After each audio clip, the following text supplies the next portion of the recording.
Welcome to the Dakota Live podcast.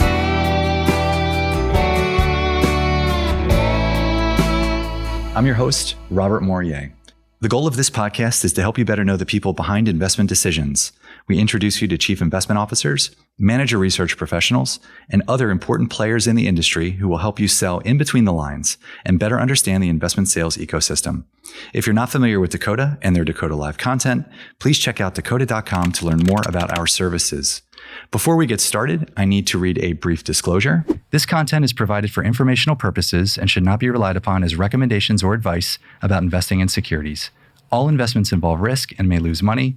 Dakota does not guarantee the accuracy of any of the information provided by the speaker who is not affiliated with Dakota.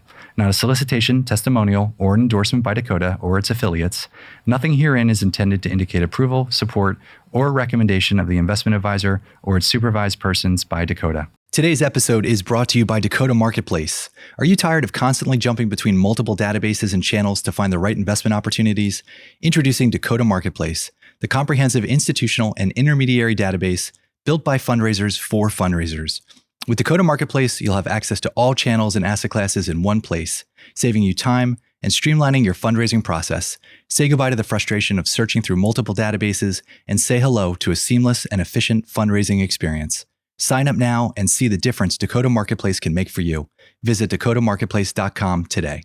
Well, I'm thrilled to introduce our audience to Dan Pogue. Dan, welcome to the Dakota Live podcast. Yeah, no, it's great to be here. Thanks for having me. It's great to have you here. Well, we're in Dana Point, California, so a little bit different than we're used to. Normally, we're in a Philadelphia studio, either on Zoom or in person, but we get to be by the ocean, so it's a special day. Yes, it is. So I'm based in St. Louis, and usually this time of year, it's about 100% humidity in 95. So I got here, there was no humidity, and it was 75. It's perfect. It is perfect. I was watching the Weather Channel this morning. It was rain on the forecast. It didn't look like it here, so I was very happy. Exactly. Well, it's nice to have you here.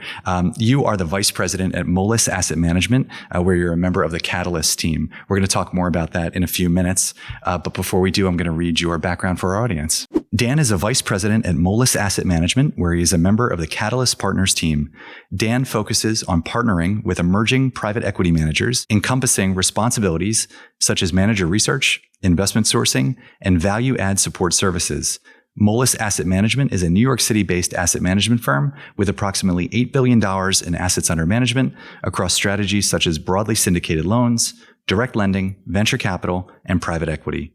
Within Moelis Asset, Catalyst Partners focuses on partnering with emerging private equity managers, providing strategic anchor capital and value-added support to help these managers grow and succeed. Dan has served in various high-level investment roles. He began his career at Summit Strategies Group as part of the private markets team, which supported more than 50 first-time funds and emerging managers. Dan also has private markets experience from his time as a vice president at Asset Consulting Group and a principal at Mercer, where his area of focus included small market opportunities and emerging managers. Dan holds a BS in business administration with a concentration in finance and banking from the University of Missouri and is a CFA charter holder. Most importantly, he calls St. Louis home, where he lives with his wife and his 3 children. Thank you for being here. Yeah, no, thank you. It's really a pleasure. Well, we always like to start at the beginning of these conversations, how you found your way into the industry. When you're sitting at the University of Missouri, I have 3 students who are here with me right now that just recently graduated. I'm not sure they knew they'd be associated with the asset management industry a year ago, but how did you find it? Yeah, so it was by accident, I think, to some degree, as I think it usually is. I think when you're growing up, you always have sort of this sort of subtle steering of the direction in terms of where you go based on what your parents do. So my mom started off as an accountant. My dad's been in commercial banking his entire career. So they were within finance, different areas of finance, not investments, not asset management, but certainly within finance. So that's what you know, it's what you see.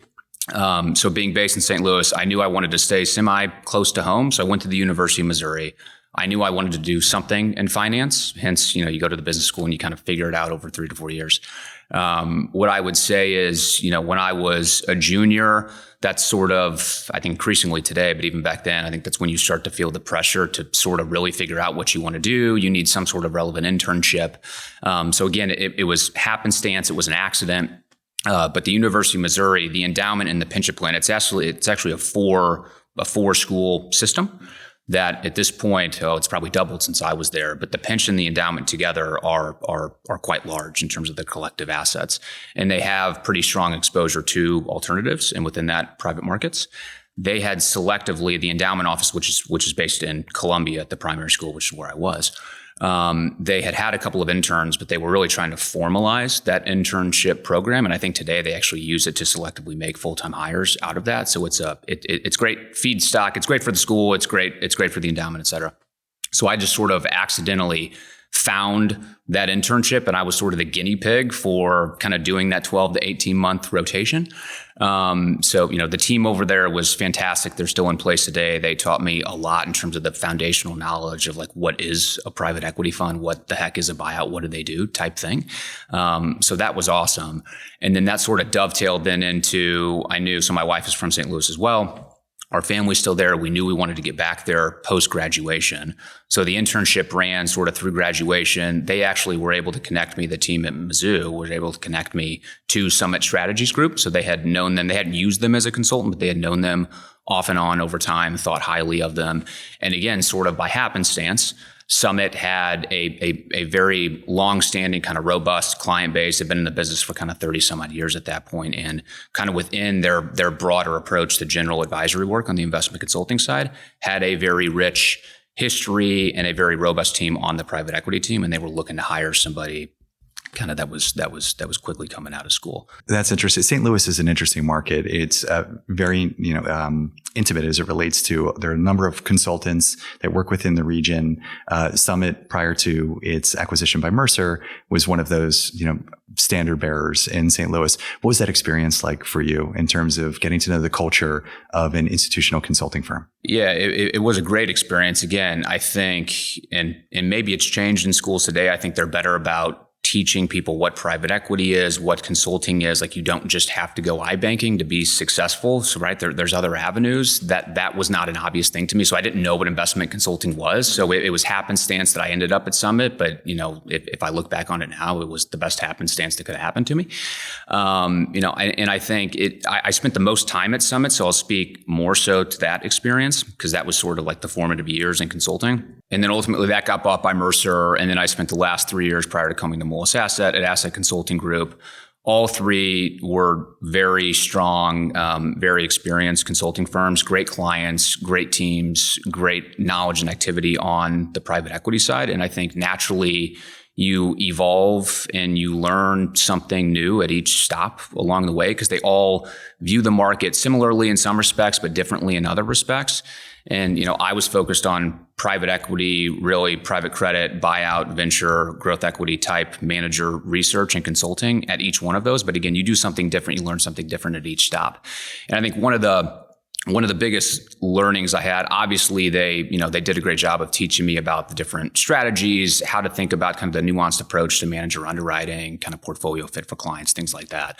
But I think what all three of those firms did particularly well was they always placed the clients first. It was a service first mentality, which when you're in consulting, for anybody who thinks consulting, whether it's management consulting, investment consulting, that seems obvious. It doesn't always play out like that in practice. And so having that, the client, it's not the client is always right, but the client knows what it wants. You're there to serve the client and sort of, provide some context and some guardrails to ultimately help them make well-informed decisions. Sometimes that's your idea. Sometimes it's them bringing you an idea. A lot of times it's meeting in the middle and having a true collaborative partnership. I think that was a huge lesson learned on the consulting side at all three of those firms. And I think, we'll get into it, but I think that general philosophy and mentality, we apply that as a team today at Catalyst for our clients, for the managers that we partner with, in hopefully a very value-add way. So what ultimately motivated you then to join Moelis Asset Management and the Catalyst Partners team? Yeah, so it's part sort of where I want to spend my time, kind of where I derive energy from, like a focus and a strategy perspective. As a consultant, you don't just do emerging managers. You don't just do lower middle market buyout. Again, especially depending on what firm you're at, you have to cover the universe because every client's different in terms of their preferences and what they want. So that's great experience, but it doesn't mean that you derive the same level of energy or intellectual curiosity from each subsegment that you naturally need to focus on to properly serve all of the clients that you have under the umbrella. So ultimately, and again, this really goes back to the summit days. You said it a little bit in the intro, but our team committed with our clients to probably about 200 different funds collectively over the course of time. About 50 or about 25% of those were kind of squarely in that emerging manager space. So I think versus a lot of consultants, I would argue there was a higher percentage of what we did in that space. And ultimately, I think I saw firsthand the amount of value that can drive in a complementary way within a broadly diversified private equity portfolio. And this notion of partnering with highly talented, highly aligned managers, but they're still at this very interesting, and it's not a risk-free inflection point in terms of their own personal careers. And you can really be a formative, foundational, true partner for them. It's not just capital. It's capital plus value add, and that can come in a variety of ways. But forming that deeper partnerships with those specialized emerging managers, that's where I derived a lot of my energy. That's where I wanted to spend more of my time. And so ultimately, you learn different things, you evolve in your career. And I think, the sweet spot long-term is when you can really dedicate time to a particular area of expertise that you want to spend 12 hours a day focused on. And for me, that's the emerging manager space. I think the other consideration is you need to love who you work with. Again, like some of this is obvious. You don't always have that luxury. So the team that I'm working with now, specifically two of the core members of my team, Chris Keller, Peter Burke. Chris actually hired me and Peter at Summit. So, it was about as close to cultural and philosophical plug and play as you could get. Chris had actually left Summit to join Moelis in early 18. And then whenever they were looking to make a couple of additional hires over the last 12 to 18 months, came back to me and Peter. And it was about as close to a no-brainer from like a team energy and fit standpoint as you can have. So pair that with, I always knew long-term, I wanted to spend more time in this space. It was kind of the perfect match. Well, thanks for taking us through that. And it's interesting how it kind of came together. You're talking about the importance of emerging managers. You're being a partner with those managers. So the culture, the team, the people, it sounds like you found that at Catalyst. So it's almost like you went through an emerging manager process yourself as you guys were coming together. So it's nice that you were able to apply the process with some procedures at your shop. But could you tell us a little bit about how the team is allocating responsibilities? So how are you thinking about the day-to-day as it relates to your role? Yeah. So if I think about it, it sort of starts a little bit with kind of broader Moelis Asset Management. And so maybe it's a little bit of context on kind of how the firm overall is structured and then kind of how we fit within that. So Moelis Asset Management, it's a privately held affiliate of Moelis & Co., the investment bank. Grown over the last decade, Moelis Asset has to about $8 billion of AUM at this point. That $8 billion approximately is spread across a variety of different alternative investment strategies. I think like we talked about earlier, broadly syndicated loans, venture capital, private equity, direct lending, et cetera. So it's effectively a holding company for those different businesses. And interestingly, they have a very rich history of seeding different alternative investment businesses. So this notion of how to be an early foundational value add partner for managers, regardless of the strategy, starts at the top and sort of trickles down. And we employ a very similar philosophy, just within a more narrow kind of strike zone. So that's sort of the organization. That sort of leads into kind of how everything is structured. So we're very fortunate to be part of a platform in a lot of respects, but specific to your question, there are dedicated, centralized kind of resources that we can pull from on, for instance, the legal compliance, the finance and accounting side. That's very helpful for us as sort of a business within the business. I think too, and this sort of gets in a little bit to like our model that I'm sure we'll touch on in terms of our value add, but we can also filter that down into our relationships with managers. If you think about emerging managers and kind of where they derive value beyond capital, it's a lot of times with things like back office. So having the ability to be a sounding board and be a value-added resource there, it doesn't just help us, it helps our managers. So can you plug those managers then into the Moelis ecosystem as it relates to back office functionality? So there's different ways that we can do it. I think the most common way is more of a sounding board. Like a lot of times they'll have some sort of CFO/compliance person, even if they're not dedicated to one, at least to start. So it's more of like a sounding board on various various things like how to do capital calls. Hey, do you have a preference on service providers? Things like that. It doesn't usually take that hands-on of an approach, but there's a lot of flexibility in terms of how we can deploy those resources. So that's on like the back office side, and we can pull them in and we get them very instrumentally involved, the legal and the finance teams, sort of throughout our underwriting and structuring process. And then there's more of the investment in the business side, which is there's really 4 of us day to day that cover that. The 3 of us I already mentioned. There's also an individual, Chris Ryan, who is part of the senior leadership team for Moelis Asset. So he doesn't dedicate his time to us, but we get a lot of benefit and a lot of value out of having him as an extension of our team. He sits in our investment committee. And so we obviously manage the sourcing, the underwriting, the client relationships. When it comes to non-back office value-added services like making LP intros, if a manager has a co-investment, we can be a facilitator of capital by making certain intros to our network. We get very involved on that. And so it's really, there's silos in terms of the business side, the legal side, the finance side, but it's very collaborative and very nimble in terms of how we all work together. No, that's great. In that regard, you mentioned your value add. So before we start to talk about your underwriting process, could you talk a little bit about the value add, the competitive advantage that you have relative to other managers who are doing something similar? There's been quite a growth in emerging manager programs in the industry, different players taking part in it, from state pension plans to single family offices. So where do you sit in that ecosystem, and what do you see as your competitive advantage? So I think there's a couple of things. I'll maybe take the value add piece second. I think there's a more foundational piece, which is that there's a lot of institutional, whether it's endowments, pension plans, even families, that will participate in emerging managers, even within that, because we really play more so in like the fund one space, which is like a subset of emerging managers. There's a lot of thoughtful LPs that will robustly and kind of fluidly play in fund ones and broader emerging managers. But there's still a lot of LPs we find, even if they're thoughtful and active in the space, they still don't want to be first capital in. That's why our model exists, because ultimately these managers, they spin out, they've oftentimes bet their career, their livelihood on building a world-class franchise and building a multi-fund, firm and a multi-generational firm.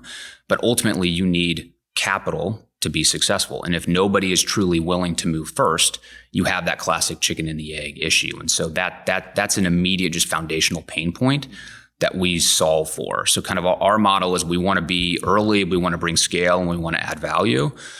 The scale piece we can get into, but the early piece, the timing piece is important because, again, these managers, a lot of times to be successful, 1, you need working capital to invest in the team. 2, you need actual capital in the fund to actually deploy into assets, because a lot of LPs will want to come in, but they'll want to be a later close LP once you've already deployed money into the fund, and they can not underwrite a blind pool where they don't know what they're buying, but they can underwrite, 2 or 3 of the assets that they're ultimately going to own. But you need capital to do that, and you need capital early to do that. And so that's just foundationally what we solve for. There's groups like us that do that, but I would argue the supply of opportunities, or I guess the demand from the GPs for our type of capital, far outstrips any sort of competition theoretically that you could see with us. So that's kind of on the foundational side. Then on the value add side, we alluded to it a little bit. I think there's the back office piece. Sometimes managers value that, sometimes they don't. I would argue the biggest value add that we can bring is once we make an actual capital commitment to them, proactively being their advocate in the market. We are not a placement agent. So it's not necessarily like our explicit responsibility to help them raise money. We're not compensated to help them raise money like a placement agent would be. A lot of times our managers will still hire a dedicated placement agent, but we will work in collaboration with that placement agent in a very supportive, proactive way, because we have our personal networks from the consulting days on the LP side. Moelis Asset obviously has its own set of complementary networks across the institutional investor community, the family office investor community. There's a very powerful network there combined between us personally and Moelis that we can tap into for the benefit of our GPs, and plays a very complementary role to what someone like a placement agent can do. And ultimately, at the end of the day, if they're going to build a world-class franchise, it starts with Fund 1. And Fund 1 is arguably the hardest to raise, especially in this environment. Having an anchor helps, but that maybe gets you 20% of the way there. There's 80% you still have to raise. And it goes a long way when your institutional anchor is one of the foremost advocates for you proactively in the market. And so we spend a lot of time thinking about how we can leverage the power of our brand, the recognition, the network to bring that to fruition for our managers. Interesting time to be doing this. Thanks for sharing all that. Also, not an easy role to be the leader or a pioneer. Someone once told me that pioneers get eaten by bears, settlers get bearskin rugs.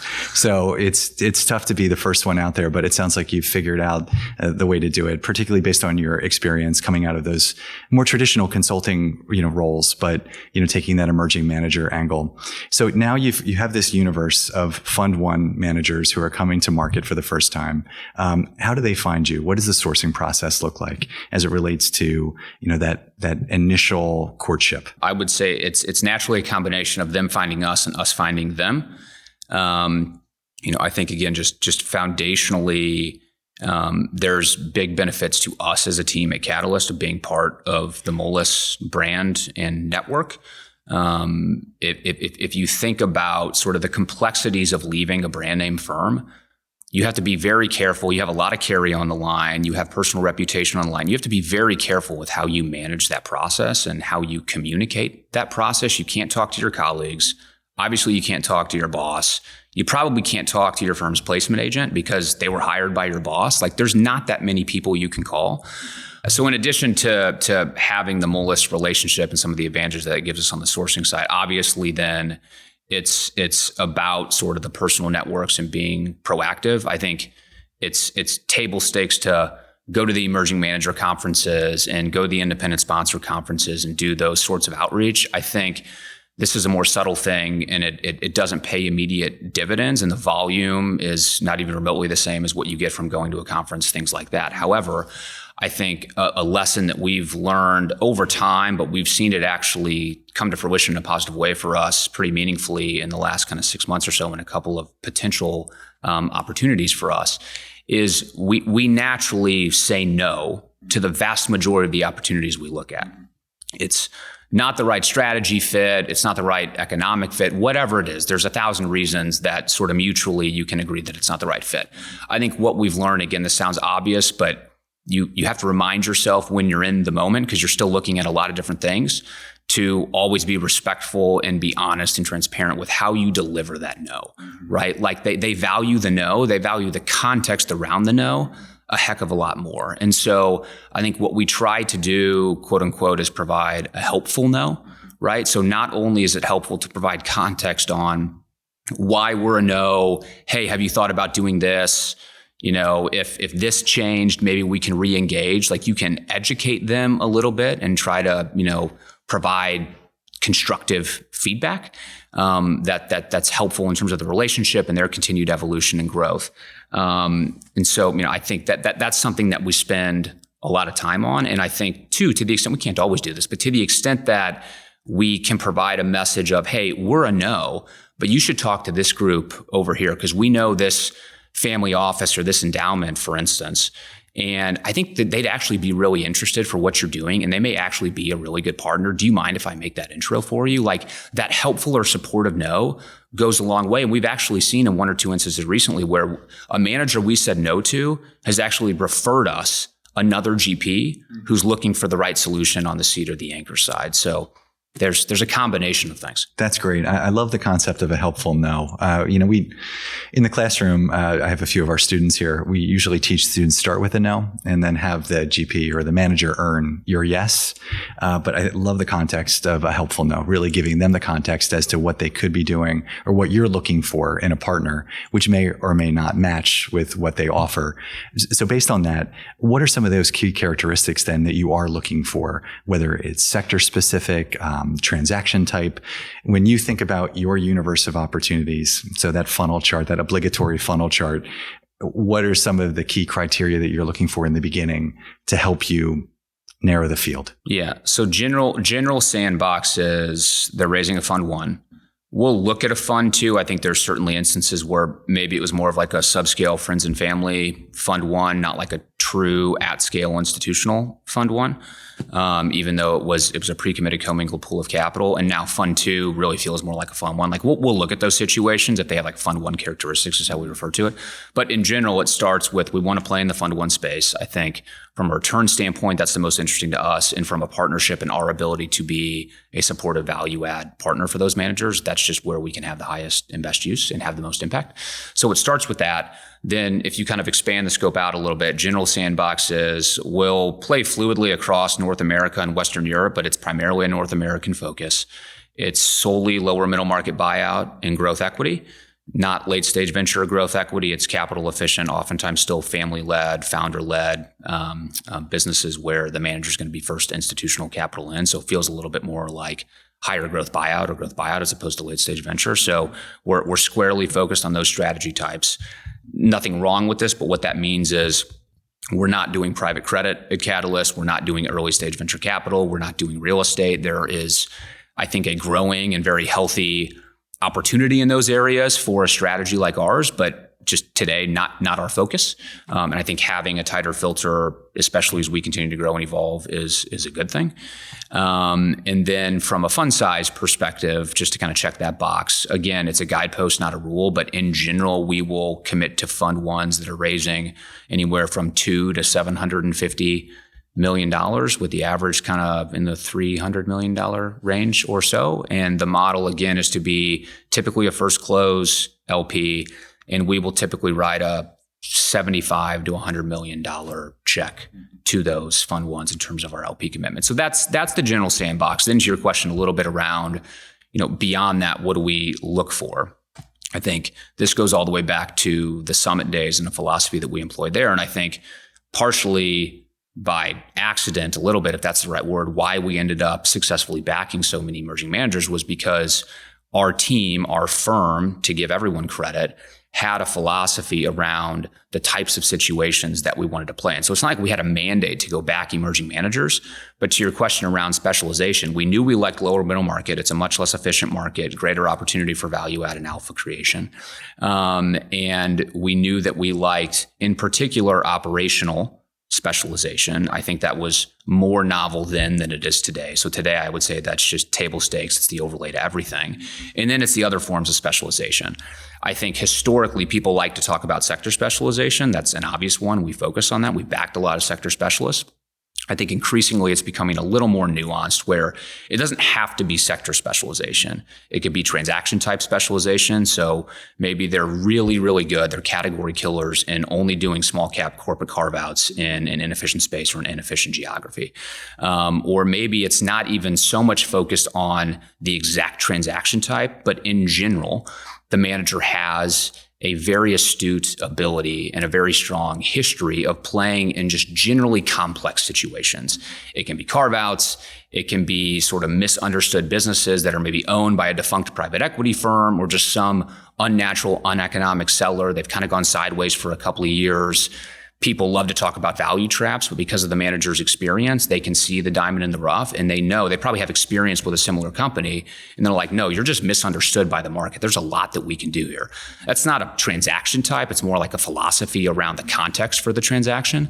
So we spend a lot of time thinking about all of that. And generally speaking, if you look at the managers that we commit to, it'll have some element of all of that. There's always the operational piece, and it'll typically have some combination then of the transaction type or complexity or sector. It's usually not just one. It's a combination of everything. Well, before we move on to the underwriting process, just one more follow-up question as it relates to sourcing. As we started in the beginning of the conversation, we are sitting in Dana Point, California. We were at the Tide Spark conference, which is attended by a number of institutional investors as well as GPs across the country. So when you think about the conference circuit and you think about conferences like Tide Spark, in your role, what are you hoping to get out of this type of event as it relates to sourcing some of these opportunities? So it's really focused on long-term networking and relationship building, frankly, on the LP or the investor side and on the manager side. Because again, like we may meet managers at a conference and we may not be the right fit for them. They may be raising a Fund 3. So they're an emerging manager, but it's just not the right fit. But we may mutually know people in common. They may have a friend who's saying like, hey, I saw you spin out. you're successful, you're on fund 3 now, you have a loyal customer base or client base, investor base. I'm actually now, I kind of got the itch. I'm thinking about doing this. Do you know anybody that can do that? And if we were able to meet them at a conference in a context where you're not selling anything, it's not transaction oriented, it's just, hey, we're all here for a similar reason. We have similar philosophies. Let's get to know each other and see if we can ever be supportive and be helpful and collaborate on something.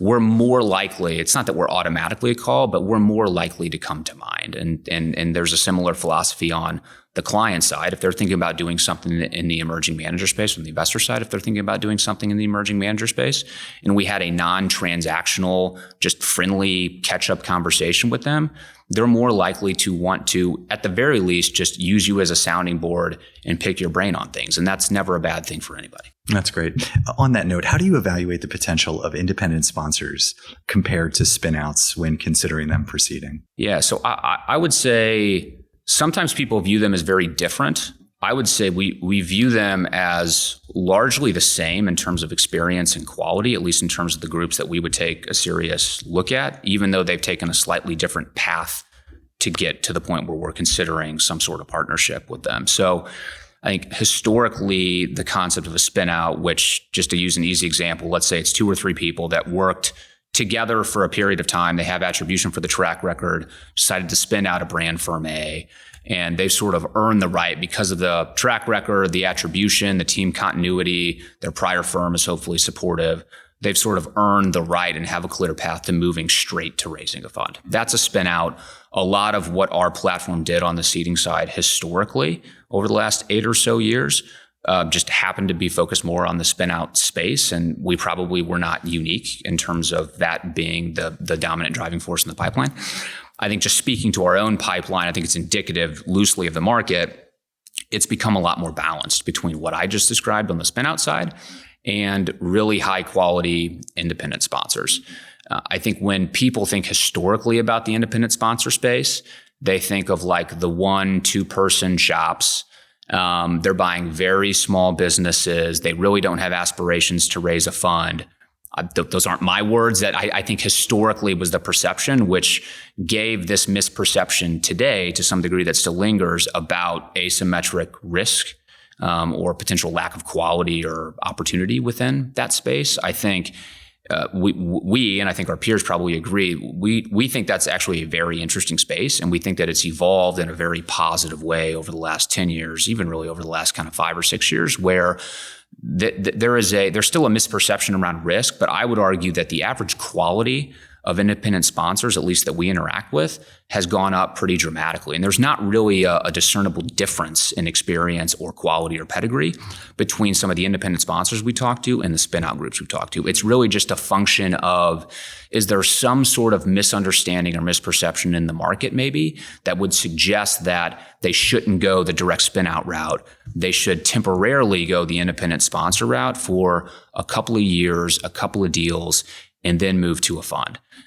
So we're agnostic on kind of the background or the path that they come from as it relates to spin out versus independent sponsor. We like them both. And I think if anything, the misperception around risk and opportunity and quality in independent sponsor space should continue to actually create very interesting opportunities for us to source from there, because I think we just have at times a different philosophy or a different opinion toward that space, and it creates a lot of interesting opportunity. Dan, thanks so much. That's really interesting, particularly on the sourcing side. So now if we can get into the heart of it, the underwriting process. You've identified the manager. You know you want to do the work. You and the team want to do the work on that manager.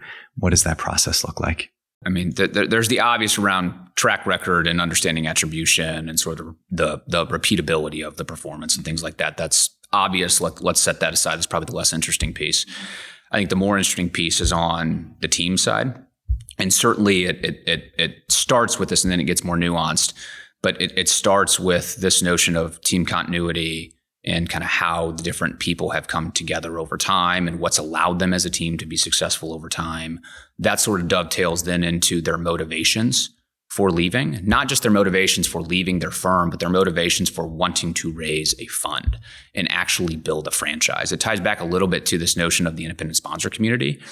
There's a lot of really high quality groups now that have a very clear intention to be an independent sponsor, raise a fund.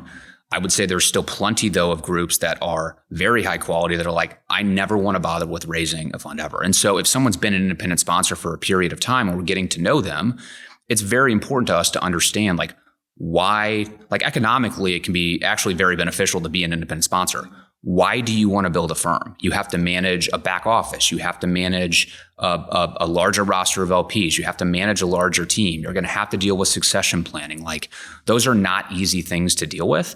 Not everybody is cut out for that or wants that. And so the motivation, the driving force for where they actually want to go and end up. And then along those same lines, how we can actually be a catalyst, no pun intended, for kind of helping them achieve that vision is very important to us. And then you have the alignment piece, right? And alignment can come in a lot of different forms. I think sort of if you drill a layer down, and this is in some form or fashion related to some of what I just said, we spend a lot of time getting to know the team. And yes, it's understanding the alignment and the motivations, but it's really more nuanced around like the human capital piece, i.e. the personality traits of the different team members. We don't do personality tests or anything like that. I think we Hogan assessments. No. I mean, I think depending on who you ask on our team, that there's some desire to get more. Not necessarily do that. That can be frankly a little clunky and uncomfortable in certain situations, but get more prescriptive with how we analyze it. I think we've made some steps in doing that. I think we'll continue to kind of think about how we can do that successfully as a team. But loosely speaking, you do it for long enough, you have enough pattern recognition. That's great, but you still leave a little bit too much to like gut feel. So, are there 3 to 5 specific personality traits that if we look back over our time doing it at Moelis, doing it at Summit, that have led to good outcomes? Maybe they were missing this personality trait and it led to bad outcomes. So it's things like obviously humility, decisiveness, adaptability. There's a handful of others. Through our process in different types of conversations, different people on the team having different types of conversations, different settings. You're at dinner, you're at a social gathering, you're in the office. Like there's a lot of different ways that you can attack this with similar but different questions and contexts to really try to tease that out over time. And at the end of the day, we're not looking for everybody on the team to have the same human capital equation or the same personality traits. It needs to be a mosaic. It needs to be very complementary in terms of how it all comes together. But we spend a lot of time doing that. And so maybe the last thing I would say on that is, we get asked a lot about from managers, like, what's your process look like? I would say in general, when we're seriously engaging on an opportunity, kind of like really running at it, let's say it takes up to 6 months in terms of the investment side, the legal side, et cetera. But that generally doesn't mean that if we're closing a deal today, we met you 6 months ago. Yeah. It probably means we met you at least a year ago. In a recent opportunity that we completed, we met them over 3 years ago, right? And so it's not to say that we're like calling them every week across that 2 to 3 year period, but there's a foundational level of trust and rapport, and through different interactions, and then through like the intensive up to 6 month actual due diligence process, you have a lot of time to get to know each other, understand the personalities behind the people, the true driving forces behind the people. And again, you do it enough and ultimately that leads to good outcomes, hopefully. So once you've gone through that assessment, so I do find it interesting. You're thinking about these 3 to 5 personality traits, and we talk a lot about this in the classroom. So that's why I'm kind of drilling into it a little bit deeper. But are you quantifying it, or is it kind of remain a qualitative assessment over the course of your evaluation with that particular manager? So it would be awesome if we could quantify it and make it as scientific as possible. Again, it's almost like you're sitting in some of our team meetings because we have these conversations. It'd be misleading to say we're at a point yet where we're doing that consistently. I think that's like an aspirational goal of getting to a place like that. I think for now it's still more qualitative, but getting more consistent or programmatic with, like in references, for instance. Having, for instance, one person do the reference, one person's an active listener, and when it comes to the section on personality traits, asking the same or similar questions to very different types of people who have interacted with these people in very different situations, right? And at some point, if you do that enough and you do it consistently, and I think having like this notion of an active listener where they're not thinking about the next question, they're truly just reading the body language, interpreting the actual kind of nuance behind the answer, that in theory allows us to be more consistent, more programmatic. I wouldn't call it scientific, but you do it enough and you do it consistently throughout a manager underwriting and then across manager underwriting processes, it probably starts to get interesting. Whether or not we can build on it from there, who knows? Maybe something to think about. Exactly. Interesting. Thank you for sharing that. How about the underwriting process on the investment side? So now you're thinking about their process as it relates to how they're sourcing a deal.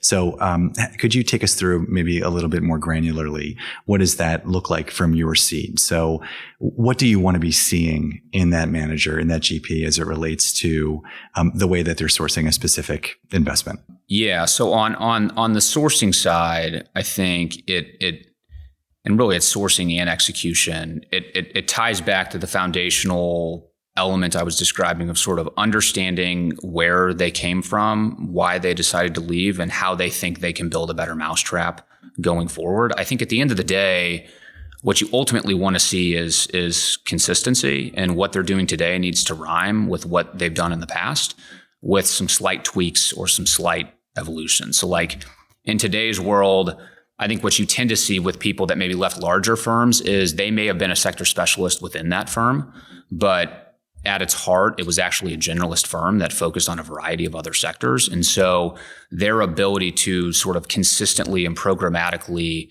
source, execute, kind of elevate opportunities within a diversified fund where you're competing with 1,000 other ideas, you're dealing with politics, et cetera, that all kind of gets stripped away whenever you start your own firm. But you also lose some of the bandwidth and the resources, because a lot of times these bigger firms, even if they're generalists and you're competing for time and attention and resources, they still have dedicated cap markets people. They have dedicated BD people. So you lose some of that, right? And so it really comes back to just fundamentally understanding like how can you stay consistent with what you were successful at, but sort of backfill or replicate maybe some of the resources that you've lost. And that applies on the sourcing side. It applies on the execution side. Again, I'm not sure there's like any formula to that or like secret sauce to that. It's really just, again, getting to know them as people, getting to know their motivations, and then just sort of dovetailing kind of what you pick up on that in terms of how they can consistently replicate that process. So is there a fund too then? So what does the graduation process look like for you all as it relates to your partners? Yeah, so our model is pretty specific, and we're very transparent with managers on this.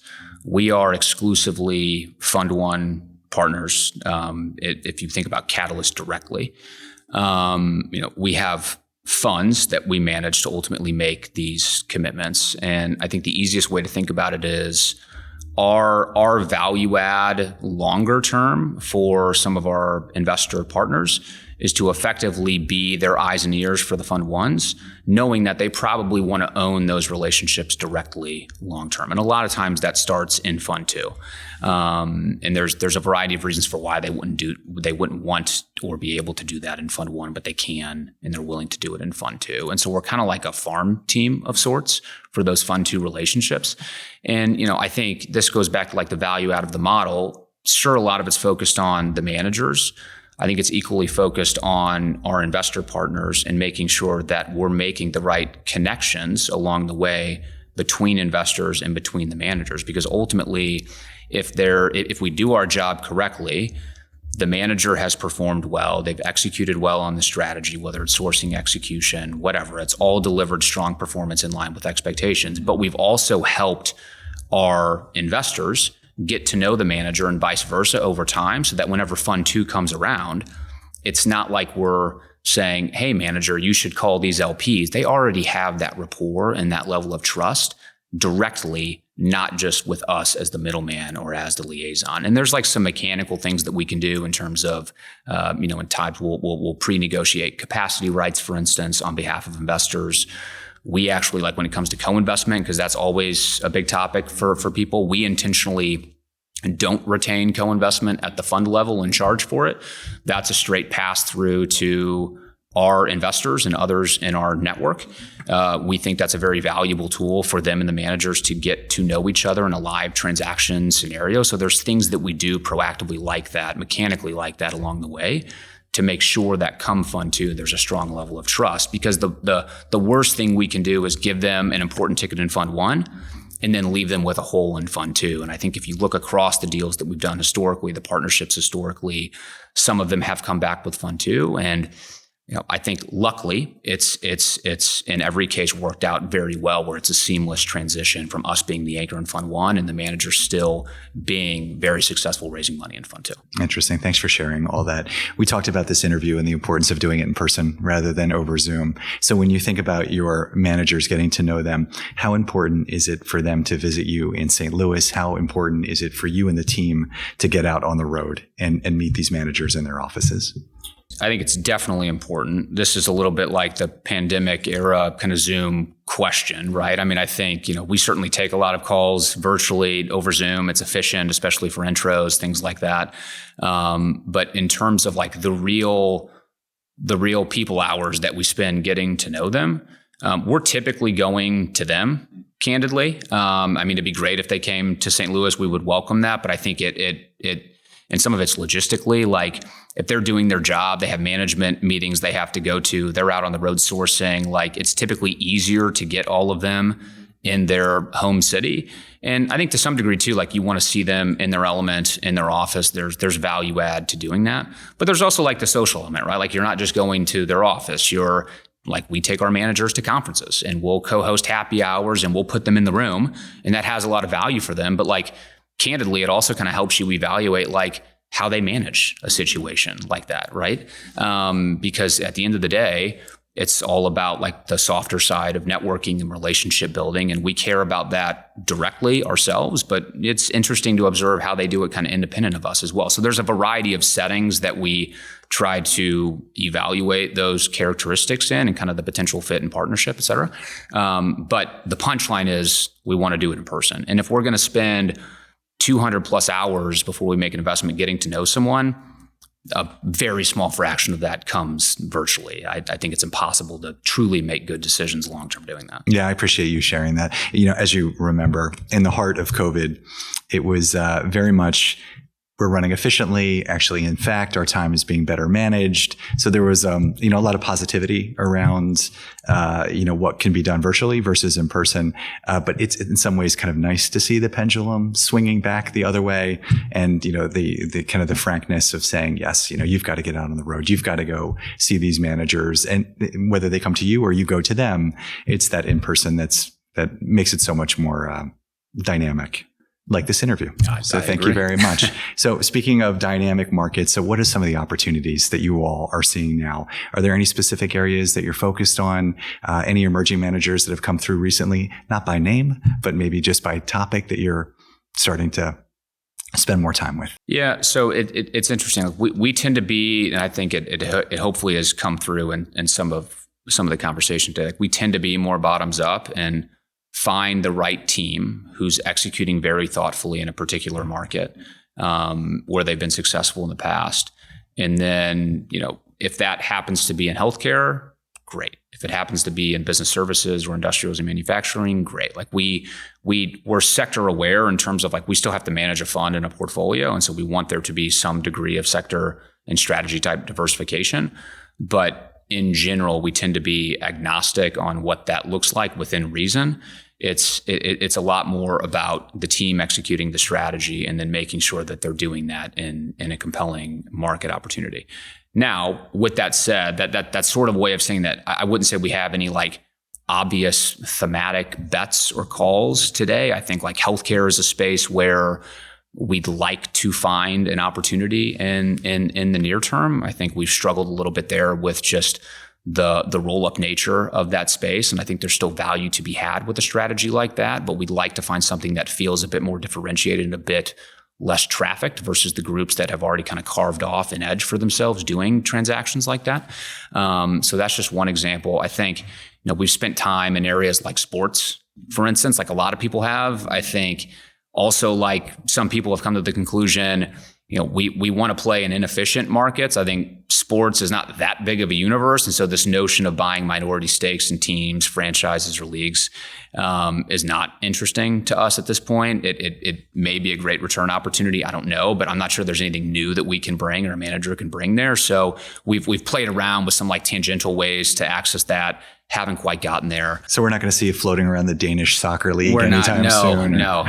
You're not going to see me floating around there at all. I think ultimately, like if we had like a macro call, it would tie less to the Danish soccer league, more to just the notion of the independent sponsor space again. And I think specifically there's been some very thoughtful strategies raised where they actually raise pre-committed pools of money to provide equity financing to independent sponsor deals. That has a lot of value for independent sponsors in terms of the speed and the certainty of the capital base, because it's really hard to raise money on a deal-by-deal basis. That's at least one primary reason, I think, why people don't want to stay an independent sponsor at times for forever. They want the certainty and the efficiency of knowing they have a pool of capital there. I think what we struggle with a little bit with that model historically is there's a lot of layers of fees embedded in that, because the independent sponsor gets fees naturally, as they should, management fee and incentive. Then you have the manager that's actually providing them. They're getting a management fee and incentive. That starts to feel very expensive at some point, despite the fact that from a pure return standpoint, it's a super interesting market.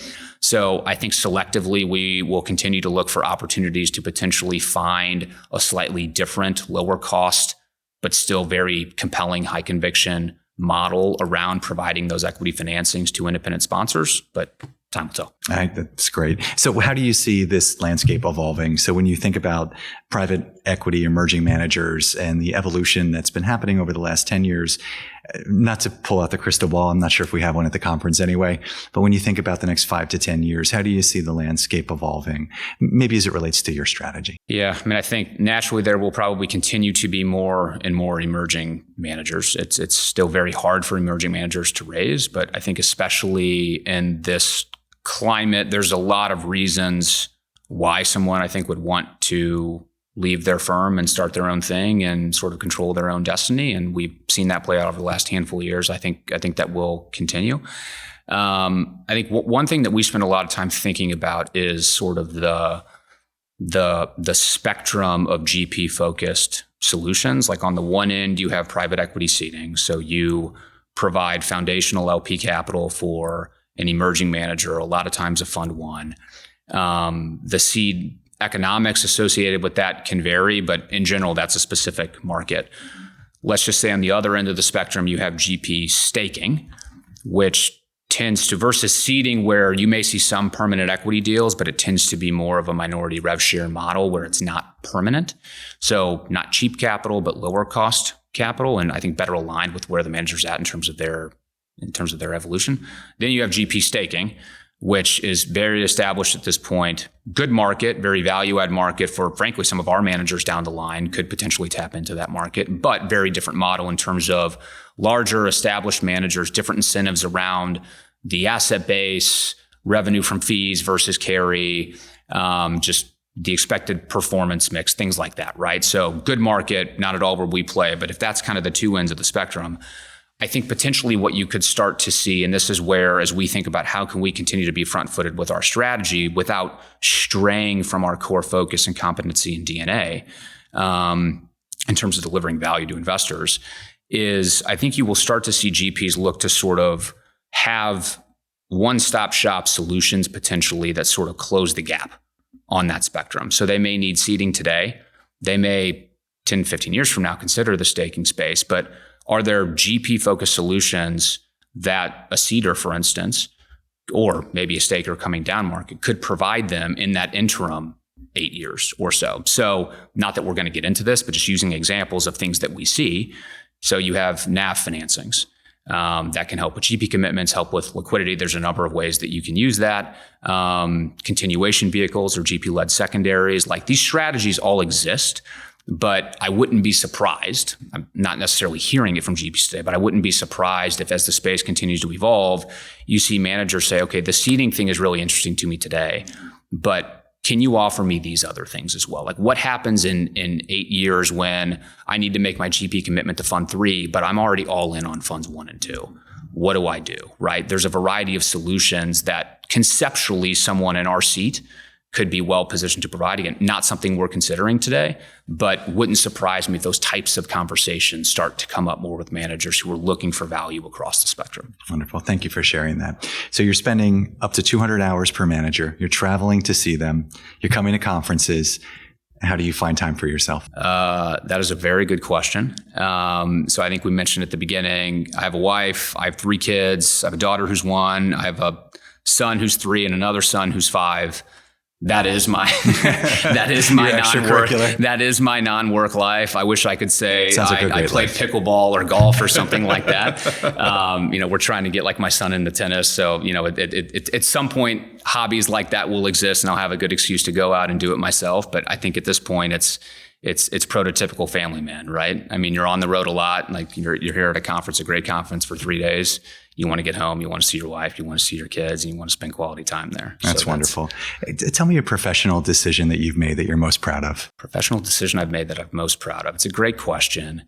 I think honestly, and it'll sound simple, but I'll expand upon it. I think it truly is the decision. So I joined Moelis Asset last May. And in some form or fashion, it was that professional decision. And I think it really ties to this notion of knowing when to take a calculated risk. So the way that Moelis Asset had historically executed the strategy, it was actually part of a joint venture between Moelis Asset and a multifamily office. Part of the rationale for adding additional people to the team on the Moelis Asset side was about 18 months ago, the decision was made to sort of streamline it 100% within Moelis Asset. And so, there was an opportunity to be more entrepreneurial, much more so than you typically get on the larger side of investment consulting, and really continue to, but in some ways truly build a business within a business. Not something I've done before, but something that I think when I got to know more of the Moelis Asset team, understood the context of what they'd done historically and kind of the vision and the buy-in from leadership down on where this thing could go and the value that we could create. There's always risk in building a business, but it felt like a very calculated risk. And so it was by far probably the riskiest career decision I've made, but a very thoughtful risk that I think has a lot of personal upside in terms of fulfillment and where I derive energy and our ability to create value for managers, create value for investors. That is easily one that I would make again. And something that was very different than what I had done before, but something that I think we're very well set up at this point to have a lot of success. And our final question. So who along the way helped you with those types of decisions? Some of the mentors that were most important to you as it relates to those more difficult professional decisions? Yeah. So I'll maybe give one personal, one professional. The personal side is easy. It's my father, but specifically, I remember, he probably won't listen to this. If he does, he'll laugh at this. But I think that there was like one line growing up, like you're a volatile teenage boy, you're frustrated with things, you're impatient, you're trying to find your way, all this stuff. And it was a very simple line he would always tell me, that the cream always rises to the top. In other words, slow down, be patient, trust the process, put your head down and work hard. Things will work out, right? And I think now, I don't know if I'm 100% mature now, but like I'm a lot more mature than I was when I was in high school, for instance. Like I think that general motto or philosophy, whether it's personal life or professional life, has played out really well. I think to some degree, it's not like we tell managers the cream always rises to the top, but like that mentality of be patient and let us be that patient partner who will give you the time and the space to make the right long-term decisions, right? And sometimes that takes time. It doesn't happen overnight. Having that mentality personally is great. I think having it professionally has helped me throughout my career, but in some ways is very much in line with kind of how we operate partnership-wise with managers today. And then on the professional side, it's probably not fair to like name one person in particular, but I think that there's been a couple of, like Chris, for instance, on the team would be one, but there's a couple others as well throughout my consulting days, specifically on the professional side, that it ties back a little bit to what I was saying before, like be willing to take calculated risks at the same time, like always be intellectually curious. I think a lot of times those things can go hand in hand. If you're intellectually curious and you're always trying to learn and evolve and get better, then when it comes time to potentially take a risk, it can be more calculated. You can be more thoughtful about it because you've done the homework to understand the context and kind of know full-fledged what you're getting into. And again, I think part of my rationale for taking the calculated risk, a very good one, a very rewarding one, to join the guys again at Moelis Asset and do what we're doing now.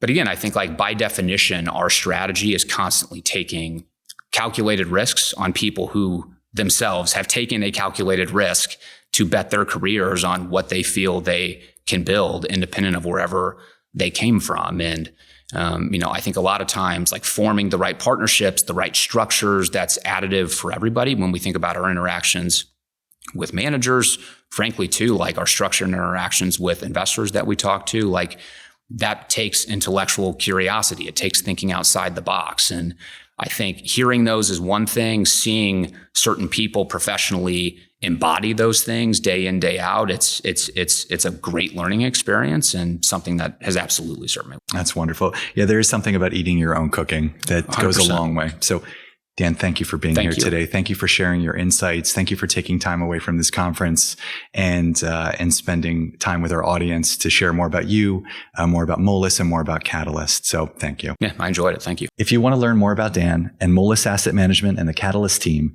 please visit their website at www.moelisassetmanagement.com. You can find this episode and past episodes on Spotify, Apple, or your favorite podcast platform. We are also available on YouTube if you prefer to watch while you listen. If you'd like to take time to catch up on past episodes, check out our website at dakota.com. Finally, if you like what you are seeing and hearing, please be sure to like, follow, and share these episodes. We welcome your feedback as well. Dan, thank you again for joining us here today. And to our audience, thank you for investing your time with Dakota. Don't say goodbye.